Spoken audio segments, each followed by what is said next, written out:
masih ada beberapa izin PHAT melalui siku mereka yang mengambil kayu, padahal itu adalah di ekosistem Batang Toru.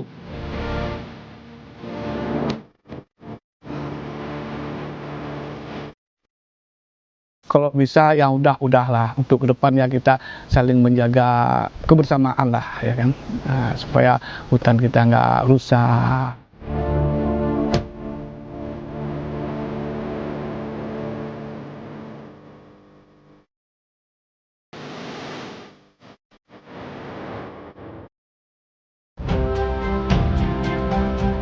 Bencana di Sumatera tak hanya merenggut ribuan nyawa manusia, tapi juga menghapus jejak kehidupan satwa liar sebagai penjaga ekosistem hutan. Di tengah puing-puing kayu, lumpur, dan reruntuhan, alam seolah ikut menangis atas kerusakan yang sebagian diciptakan oleh manusia sendiri. Bencana Sumatera menunjukkan kondisi ekologis yang memprihatinkan. Banjir bandang dan longsor yang dipicu oleh hujan ekstrim dan kerusakan hutan telah mengubah wajah alam di sejumlah daerah. Bencana ini pun ikut merenggut ribuan jiwa satwa liar yang juga terdampak parah akibat hilangnya habitat mereka. Dari data per 15 Desember 2025, BNPB merilis jumlah korban jiwa akibat bencana di Sumatera kini menembus 1.022 jiwa, 206 hilang, dan 7.000 jiwa terdampak. Hanya saja, di balik angka itu, tak ada angka yang ditampilkan untuk menghitung jumlah satwa yang hilang, terluka, bahkan mati. Padahal ini adalah duka yang lain yang juga harus diketahui. Seekor gajah Sumatera ditemukan mati, terjepit di antara tumpukan kayu gelondongan yang terseret banjir bandang. Tak hanya itu, di habitat yang kian sempit, orangutan tapanuli, salah satu primata langka dunia, juga ditemukan tak bernyawa, tertimbun lumpur dan kayu. Tim SAR dari Federasi Arung Jeram Tapanuli Selatan menemukan jasad primata orangutan di tumpukan kayu dan lumpur di pinggiran Sungai Aik Garoga, sekitar 3 km dari Desa Pulau Pakat, Tapanuli Tengah. Setelah dicek di lapangan, ternyata itu adalah bangkai orangutan. Pertamanya kelihatan dari tangannya. Setelah dibalikkan, ternyata di punggungnya masih ada bulu warna orange. Terus jari-jari ada kuku atau? Jari-jarinya juga masih lengkap, kayak jari-jari primata kan. Jadi dinyatakan itu adalah orangutan. Kawasan yang ikut terdampak dalam bencana di Sumatera, salah satunya memang merupakan jalur jelajah satwa liar. Ini Pongo tapanuliensis nama ininya. Itu adalah binatang paling langka yang sangat dilindungin, gitu loh Mas. Kita Dan harus itu jaga hanya bersama ada di ekosistem Batang Toru. Itulah maka saya sangat concern sebetulnya itu ada di ekosistem Batang Toru namanya. Batang Toru, baik. 2018 yang lalu, saya waktu itu sih masih ketua Komisi 7 dengan ketua Komite 2 DPD RI bersama 3 bupati, Bupati Tapsel, Bupati Taput, Bupati Tapanuli Tengah.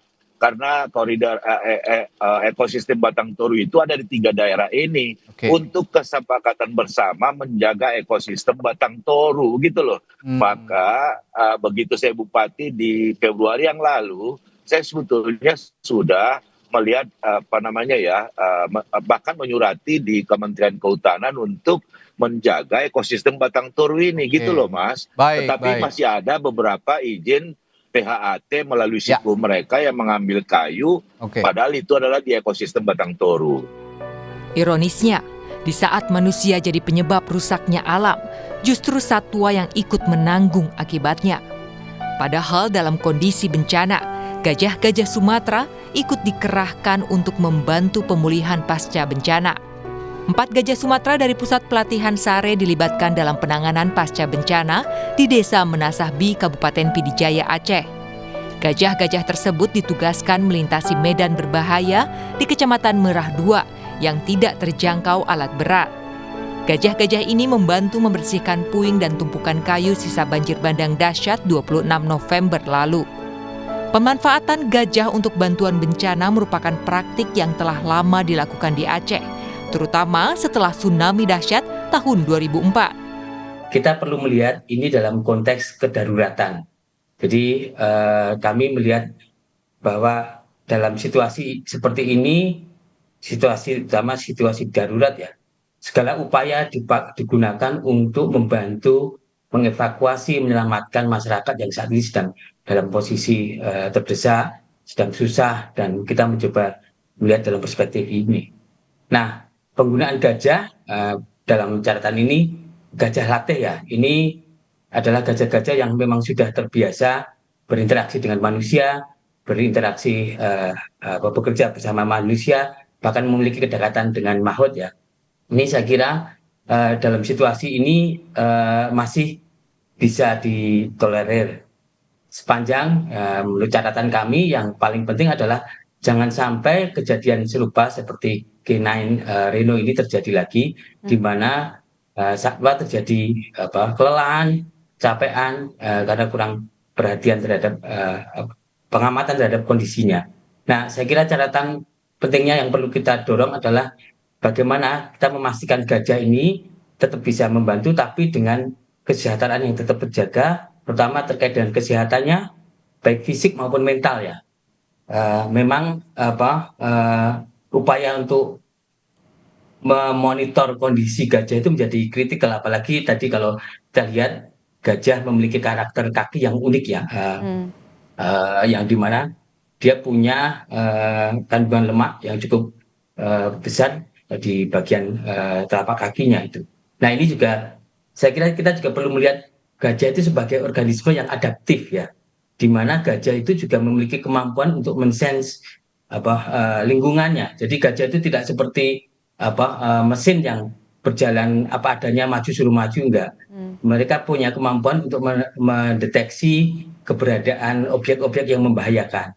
Nah, tapi ini harus dipastikan bahwa kesehatan mereka terutama terkait dengan tadi keberadaan objek-objek yang menyebabkan kakinya luka, ini perlu menjadi perhatian khusus untuk selalu dicek oleh ya misalnya makhluknya atau mungkin tenaga kesehatan hewannya.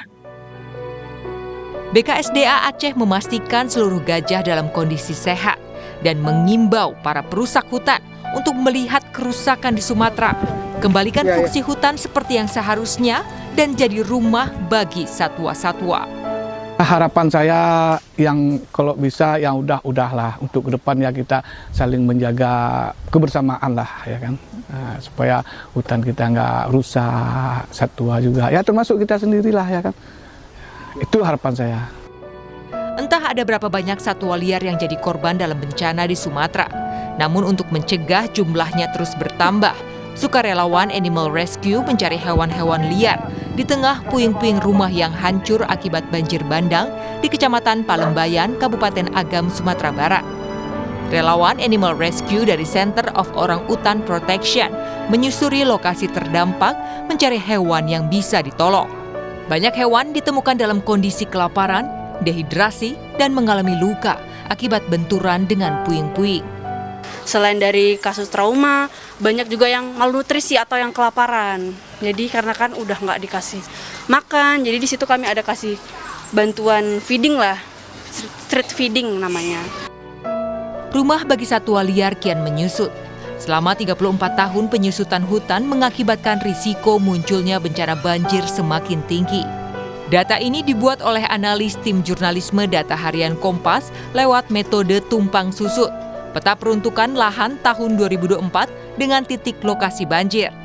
Di mana dari data yang ada ditemukan fakta bila titik-titik banjir Sumatera berada tepat di lokasi peruntukan hutan yang kini beralih fungsi menjadi perkebunan sawit. Sejak tahun 1990 sampai tahun 2024, penggundulan hutan di Aceh, Sumatera Utara, dan Sumatera Barat marak terjadi. Tim jurnalisme Data Harian Kompas mengungkapkan, luasan penebangan hutan di 3 provinsi rata-rata 36.305 hektar per tahun atau berkisar 99,46 hektar per hari. Menjaga alam bukan pilihan, melainkan satu-satunya cara agar tragedi serupa tak berulang. Tim Liputan, Kompas TV. Usai jeda, saudara, kami